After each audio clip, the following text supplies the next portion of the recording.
Hello and welcome to Starr Midday News with me, Nadima Umar Uthman.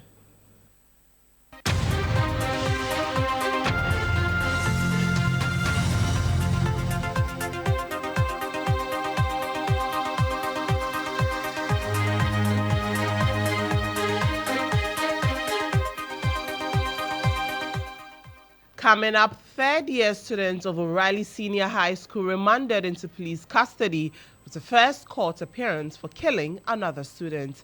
Also, minority in parliament describes as premature calls by environmentalists for a declaration of state of emergency to curb the impact of Galamsey, as they rather push for a national address by the president on the current state of the environment. And this statement must just be on the environment alone. He should not mix it up with any other issue. Also in this broadcast, ranking member on the Health Committee of Parliament, Kobna Minta Akando, lashes out at Deputy Health Minister Alexander Akwa for absorbing government from the malfunctioning lifts at Kolebu Teaching Hospital, as he describes the latter as ignorant and incompetent. Then he's ignorant. Then he's incompetent. Then he's incompetent. Kolebu is a public facility. And female supporters of NDC accuse MP for Ayawaso Central of favoring party supporters in the provision of job opportunities. The Voters Connect train made a stop at the constituency. We'll hear from the electorates. We have details of these and many more. Stay tuned. Star News is coming to you live on Ultimate 106.9 FM in Kumasi, Empire 102.7 FM in Takrady, Cool 103.5 FM in Ho, Rage and Might FM in Tamale, Sonali FM in Wa, My Star Radio in the USA. Also live on Facebook on Star 103.5 FM and on starfm.com.gh around the world. This is Star 103.5 FM. Thank you for choosing Star News. Now, third-year student of O'Reilly Senior High School, Godwin Mowley, has been remanded into police custody after appearing in court for the killing of Edward Saki, another third-year student. Now, Edward died on Monday after he was stabbed in the chest 3 times by Godwin during an altercation. Now, Godwin appeared before the last circuit court this morning, where the prosecuting counsel pleaded with the court for ample time. This was to ascertain the perpetrator's age and gather enough information from the Ghana police before a proper hearing could commence. Now, the magistrate adjourned the case to September 19, 2024. My colleague Nanaya Asare has been monitoring the story and was at the last circuit court this morning. Nanaya, describe the mood for us in court today. It was very emotional, especially when the accused was asked to stand in the docket. It was very emotional. He looked very remorseful and very calm, but the family of the deceased looked tensed as well, and they looked like any moment from now they're going to pounce on him. I can only imagine. Did the accused come in with his side of the family as well? Yes, I saw his father. As at the time we were entering into the court. But as to other members of the family, I don't know. But I saw his father. How did the father look? And did he engage the media at all? No, he didn't. He didn't engage the media. But definitely he looked very emotional and sad. Right. The prosecutors, were they able to establish whether, because initially we heard that it was a knife. Was that indeed the case? No. From the statements read, it was a scissors that was used in the crime, not a knife, but a scissors. Yeah. But because a lot of people have been waiting for information regarding this incident, because the information was very scanty in the beginning. In court today, were they able to tell us really what ensued, what happened? Was the reasoning we heard, because initially we heard that they were arguing over whose father is richer. Was the prosecutor able to establish these facts to the courts? No, the prosecutor only read the fact that he was 18 years old, but they need ample time to ascertain whether or not he's 18 years and that he's just a student at O'Reilly Senior High, and that the fight, they just had an argument and he used a scissors to stab the deceased. What about you mentioned that the family of the deceased, they were in court and they obviously looked very agitated, right? Yeah. What did they say? Were they satisfied with the court proceeding today? Because clearly it was a very brief sitting. Yeah, I spoke to the grandfather of the boy, and he indicated that they cannot do anything but to wait for the court proceedings. But you can listen. You can take a listen too.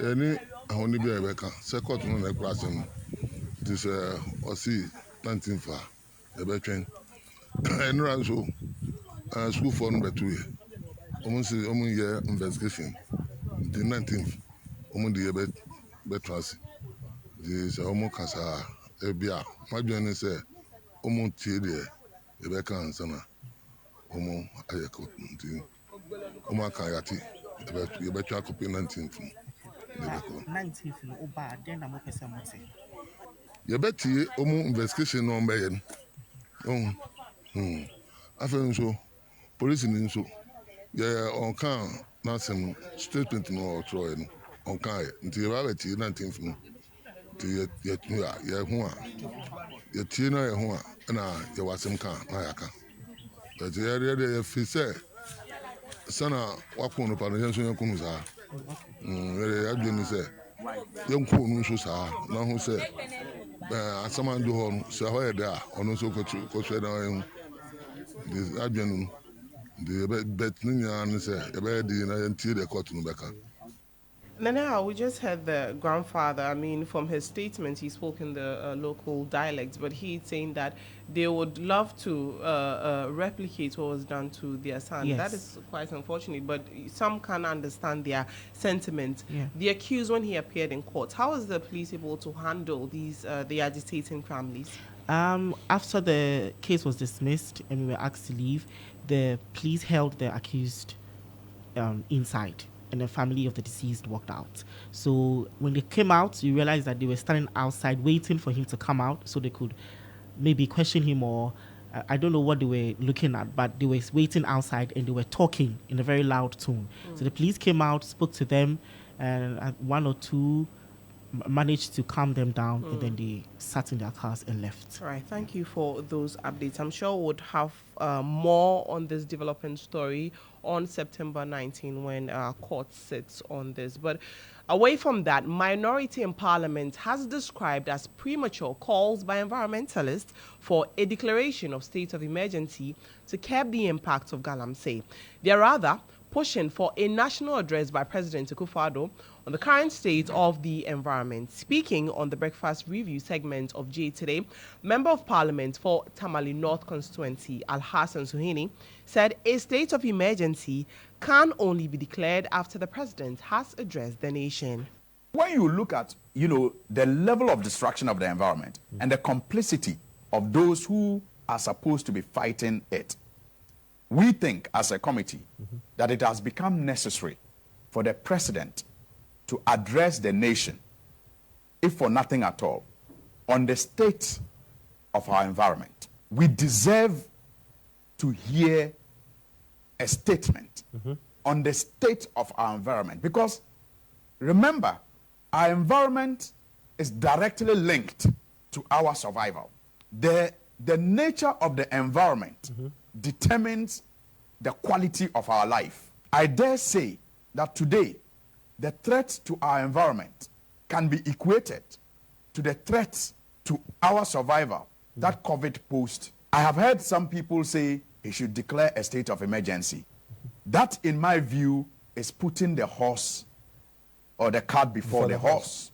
Because let the president tell us the state of the environment, and based on the state of the environment, we may agree if, in his view, it has become necessary to declare a state of emergency or not. So I do not think that we have gotten to that point yet. Where we are at now is for the president to tell us, and he cannot ignore the people of Ghana and just think that we will accept that he was deceiving us when he said he was willing to put his presidency on the line. He should explain to us, what has he done? What went wrong? What are his achievements?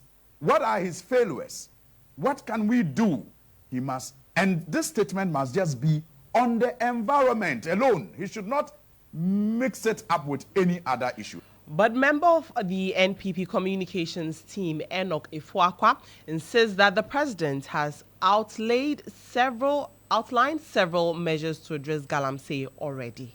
In 2020, the New Patriotic Party suffered an electoral blow as far as these measures were concerned. But government didn't take it lightly. Government continued to perpetuate because government believes that to lead is to solve. So the President Akufo-Addo again realigned Operation Hall 2 and the likes, continued to reclaim the environment. But you believe that government did not get the entire support of the people of this country.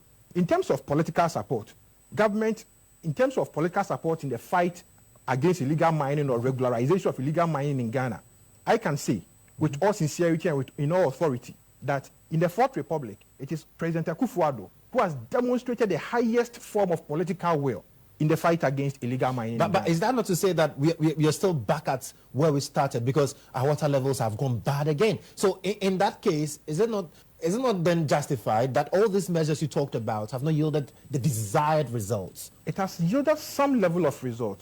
Still on galamsey-related stories, in a decisive effort to safeguard the environment and protect local communities, the Trefu Etimokwa District Security Council has initiated a major crackdown on illegal mining operations along the River Pra. Now, the operation, spearheaded by District Chief Executive Robert Ajimanyantechi, District Police Commander Superintendent Charles Adai Boateng, and District NADMO Coordinator Richmond Idai Mafo, resulted in the arrest of 4 individuals involved in illegal mining. Now, the equipment, including water pumping machines, was also destroyed. The story has more. The recent anti-galamsey operation is focused on protecting the River Pra, a crucial water source for thousands, from the damaging effects of illegal mining. Recognizing the gravity of the situation, the council is dedicated to eradicating galamsey activities in the district. Robert Ajimanyantechi, District Chief Executive for Trefu Etimokwa, told Central Regional Correspondent Yaboe Jan that while the government is committed to fighting illegal mining, success requires a united effort that transcends political and geographical divides. He also pointed out logistical challenges faced by the District Assembly, including a shortage of life jackets and speedboats needed to pursue illegal miners operating on river bodies. The DCE urged all Ghanaians, especially those relying on the River Pra, to support the fight against galamsey. Your problems are your war fight and speedboats na in a change so as a community nankasa and a life jacket. Oh, you to me top few as a district, you know. And so you be here more. And a once community nankasa so must also realize a dear na ye no and ye young queen yan tobacco. A idea of mining in a recently ye can so shortage near the central region. Ubia must nanosua a proud river because it's a major source of water among our central region. This is air for so many. Richard Adai Mafo, NADMO coordinator, linked frequent flooding in the district to galamsey activities along riverbanks and in residential areas. He stressed the importance of addressing this issue to prevent further environmental damage and ensure public safety. The initiative, led by the Trefu Etimokwa District Security Council, reflects a proactive stance against illegal mining. Especially the say omoye edwuma no mo bibi de bat ntin no mo de wo nsuo na no nti de mo na nsuo ni na ebugu na nsuo ni mu etre nti be kaka na efie na se mo mo fie bemben nsuo mu ni nyina no nsuo no yiri pe na ebu afaso na afọ mu nyina nti de ka no de flood na de ba sa e galamsey no mo ye wo nsuo mu na de toso me nsuo un say because of me kwini sar ma na mo de nti e nam na wo nsuo mu gina so so ko di bi kwa hwe ni ya na akwafa yare nso abre wo nso na sisi ya no strategy mo ye ne se mo ye edwuma na anadwo so ye so ya deda you be seeing a quackpot and go for him. Friend and put the air, who caught the other side of the river, bank and almost so up with Dinoa, and then only the hide and seek a walk in Sweden. In fact, a challenge can see the best of seeing I come. Nevertheless, ongoing support from all stakeholders is essential for achieving lasting success in the fight against Galamsey? Well, the issue of Galamsey has definitely dominated mainstream and social media in the last few weeks. Let's have a listen to what you have been saying on our social media platforms with Nadima Umar. Hello, Nadima. Hi, Nadima. Our Facebook, our Instagram, and our X, formerly Twitter, have been buzzing.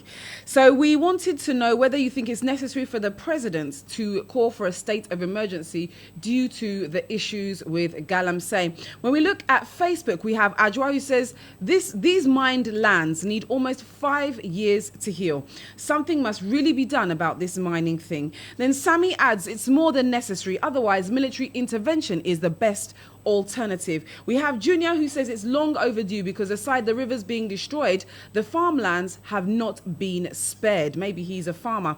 Then we also have, to be precise, there's no president in Ghana. The one we had was even willing to put his presidency on the line to put a stop to this madness. Dennis says that a government that is complicit in this canker cannot declare a state of emergency. Susie adds, greed, indiscipline and lawlessness. It's a disgrace to this company. Benny gives his comments saying that we've been hiding behind this notion for too long. What will these people do since they have no job? Well, the little that they are eating is going to create a more catastrophic situation in the near future. So people have a lot to say about this because obviously it's going to affect us all. Though in Accra we may not be seeing the instant effect, sooner or later it may happen. Right. Over to you, Nadima. Right. Let's see what the president does in the coming days. But thank you for those comments, Nana Ama Akwa. Away from that, ranking member on the Health Committee of Parliament, Kobna Minta-Kando, has lashed out at the Deputy Minister of Health, Alexander Akwa, for absorbing government from the malfunctioning lifts at the Kolebu Teaching Hospital. Alexander Akwa, in an exclusive interview with GH1 and Star News on Tuesday, called out Minta-Kando for politicizing the malfunctioning lifts at Ghana's premier hospital. Responding to this, the Dwabusu MP said the deputy minister's comment proves how incompetent and ignorant he is. He spoke exclusively with Joshua Kujumensa on G today. So that's why anybody who says this is getting it all wrong. The deputy health minister said it. Then he's ignorant. Then he's incompetent. Then he's incompetent. Kolebu is a public facility. They don't even determine what they charge. Their fees and charges are brought to Parliament for approval. Kolebu is not a private facility. It falls squarely under the Ministry of Health. Right. Under the Ministry of Health. So it's not autonomous. They don't do what they like. You do say the deputy minister said this? Oh, yes. I don't believe it. No, he says management is responsible We are not saying, for fixing things like so if the management, maintenance if they of don't the do hospital. that, what do you do? For which reason you do not place it at the doorstep of the government. So if they don't do it, what do you do? They can go ahead and do whatever they want. If Kolebu decides, the management decides to ban Kolebu, it means that is what they want to do, so they should go ahead and do it. It falls under the ministry. So if something is out of that, and in any case, as a ranking member, okay, the CEO has no audience before me as a ranking member in Parliament. It is a minister who has audience before us. So who should I ask the question? Who should I direct my questions to? He doesn't know this. Even if I talk as a ranking member, it is a minister who should come and respond. And not even the CEO. The head of management for No, it's a minister. Right. If I file a question in Parliament, about Kolebu, I don't invite the management of Kolebu to Parliament. It's the sector minister. It's a sector minister. They don't have audience in Parliament. He doesn't know this? Wow, interesting. Now, Mr. Kando further bemoaned the deteriorating nature of the Kolebu Teaching Hospital. According to him, the entire facility needs to be rebuilt, as in the case of the Greater Accra Regional Hospital. If you like elevators at Kolebu that has not been fixed, some of them have been grounded for the past 4 years. Left, grounded for 4 years. It's not been fixed. How is it difficult? And you see, quite apart from even the issues of lift, go to Kolebu and see it's an eyesore. The infrastructural challenges there. Terrible, terrible, terrible. We need to rebuild Kolebu, just like we did to Rich Hospital. We need to rebuild. We can't afford to leave Kolebu to rot away. Look, out of 100%, about 75% of medical doctors in Ghana are in Greater Accra. Out of the 75, 50% are in Kolebu. So it's a facility that is dear to the hearts of the people in this country. Right. Okay? And so we have to do the needful. Just Away from issues of health, staff of the Volta River Authority (VRA) are strongly opposing a draft bill proposing the merger of VRA with the Bui Power Authority.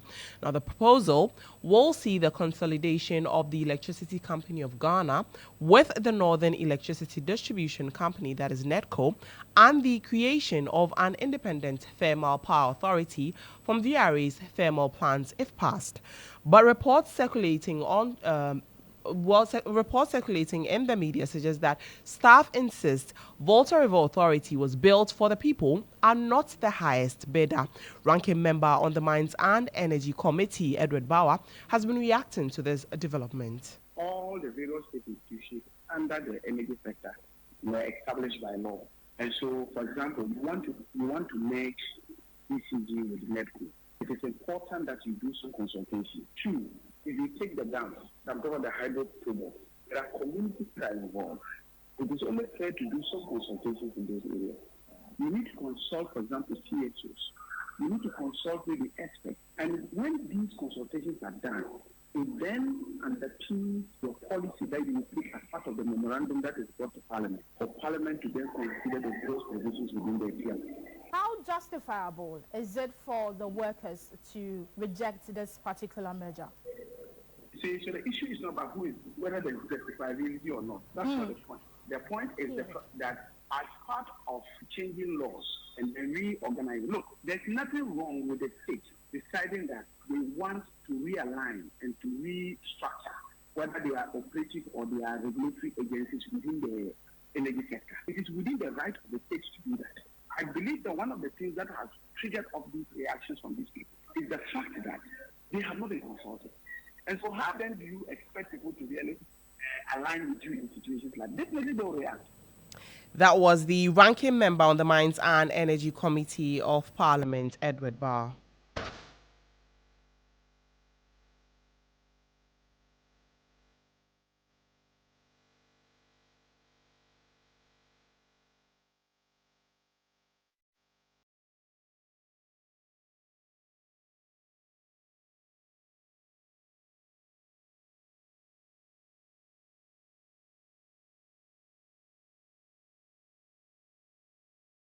On Election Hub today, the latest poll conducted by data researchers Global Info Analytics in 5 constituencies in the Western region reveals the NPP seems to be losing ground in the region.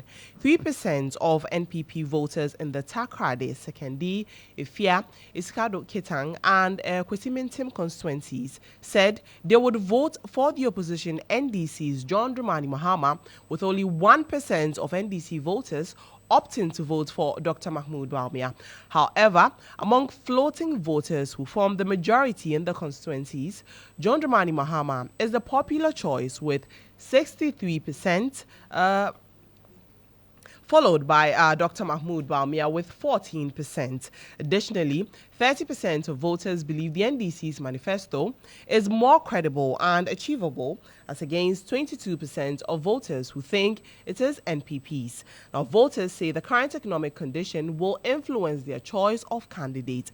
Executive Director of Global Info Analytics, Musa Dankwa, spoke on the Morning Star.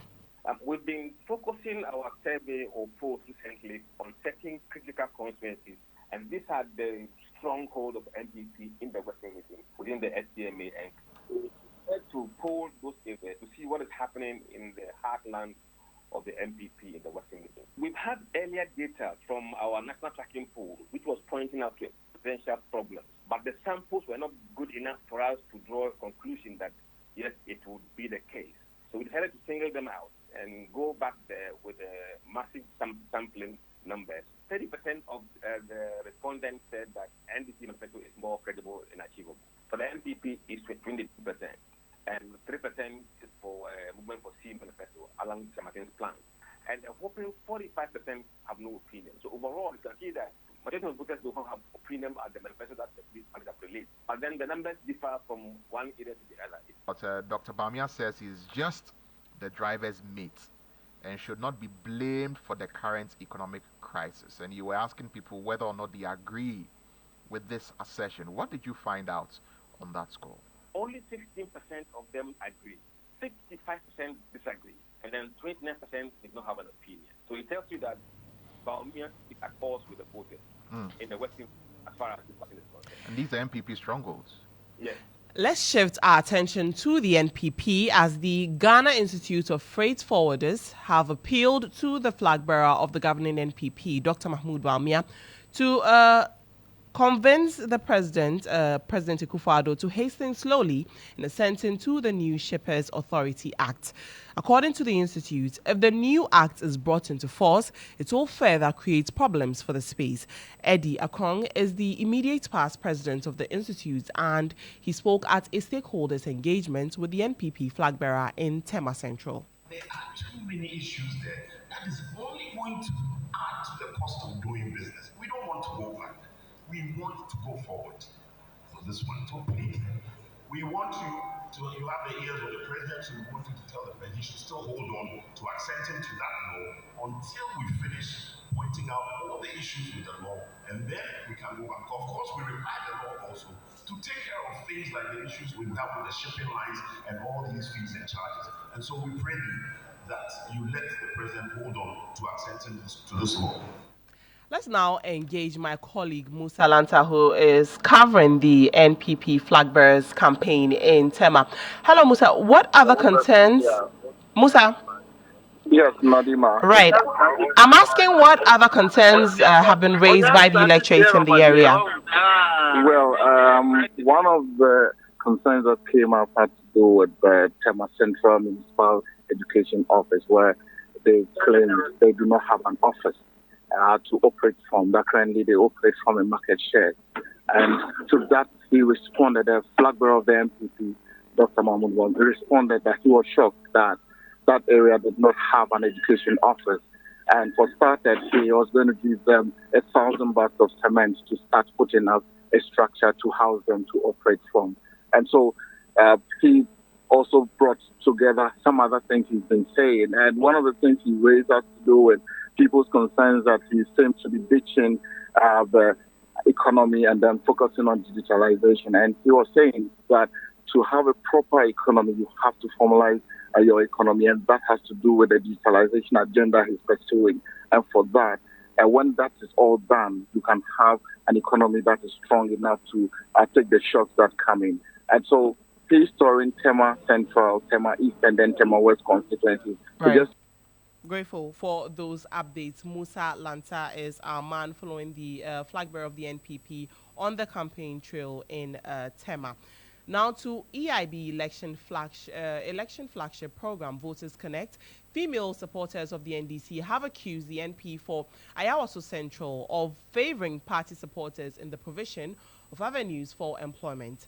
Some female party supporters of the opposition NDC have accused the incumbent member of parliament for Ayawaso Central, Henry Korte, of deliberately denying them access to job opportunities and business capital. They voiced these concerns during EIB Network's Voters Connect session in the constituency, where some supporters of the governing New Patriotic Party lauded Henry Korte for providing equal opportunities to all constituents. Korte anyawa Ayawaso Central. Sabe Juma, Emma Bebe wa Ayawaso Central. Minya no mo NDC for omuni mi. Na me dokas me kase. Ono boy Korte anyayi yimu. Oba na utu tirana. Ono boy Korte will be on the bema.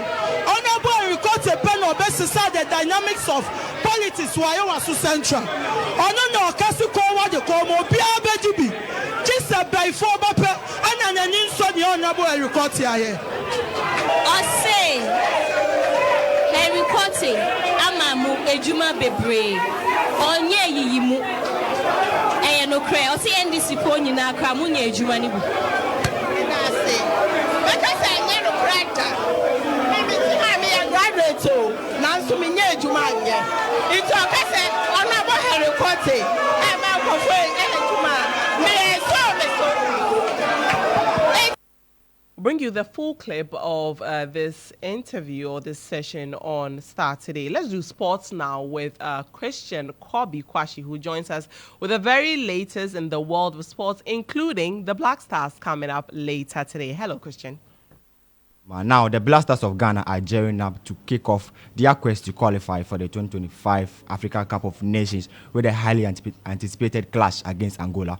Ghana will host Angola in Kumasi today at exactly 4 p.m. and it promises to be an exciting yet fiercely competitive encounter as the Blasters aim to book a spot in the next AFCON tournament. Ghana and Angola first faced each other in 2009 with their inaugural match ending in a goalless draw. Since then, the two teams have met on 4 occasions. Ghana has emerged victorious twice, while Angola is still searching for their first win against the Black Stars. The remaining encounters have ended in a draw. Their most recent meetings took place in March 2023, when the game ended 1-1 in Angola. Osman Bukari scored the crucial equalizer for Ghana, earning them a valuable away point. As both teams prepare for their crucial Group F showdown, their recent performances offer insights into their current standings. The Black Stars' recent form has been mixed but shows signs of improvement. Over their last 5 matches, they have secured 2 wins, 2 draws, and 1 defeat. Encouragingly, Ghana heads into this match on the back of 2 consecutive victories. However, Coach Otu Addo says he's expecting a tough clash against Angola in the AFCON 2025 qualifier at the Babayara Sports Stadium today. Now, speaking at the press conference yesterday, Otu Addo says he is aware Angola is a better side, but he's optimistic that the Blasters will defeat them. With this coach, and it's going to be very, very tough. If you see their last results, also playing against Cameroon, a draw.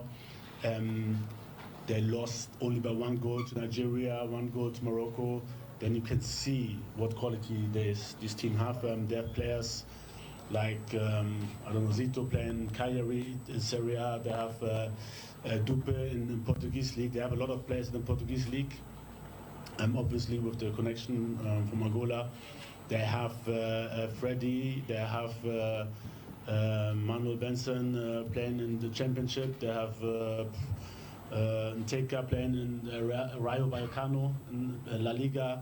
They have Clinton Mata in Lyon, just for you to see what caliber this opponent is. So it won't be easy for us. We have got good players as well.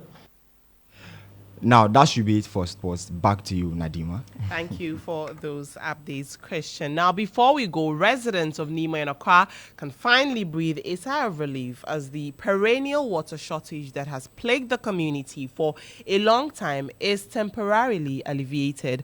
Plastic and water tank manufacturing company Syntex Ghana has donated several thousands of liters of water to address the age-old water challenge. Now, the following report has the details.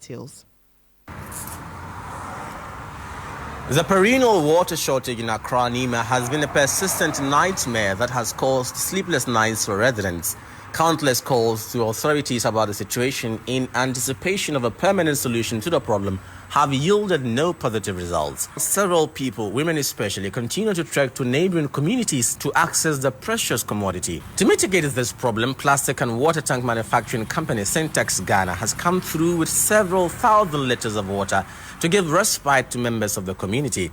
From different homes across many streets, residents came out in their numbers with different sizes of gallons and barrels to collect water gushing from the giant tanks lined up by the water tank company. Some of the beneficiaries who couldn't hide their excitement shared their struggles.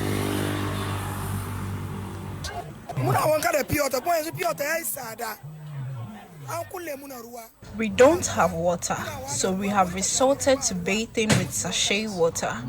And you know how expensive sachet water is these days. We have babies, for God's sake. How can we bathe them with sachet water? We are happy that Syntex has brought us water. God bless them abundantly. We'll bring you the full report in our subsequent bulletin. But that is how we wrap up Starr Midday News on Starr 103.5 FM. I am Nadima Umar Uthman. But for more news, log on to starfm.com.gh. Good afternoon.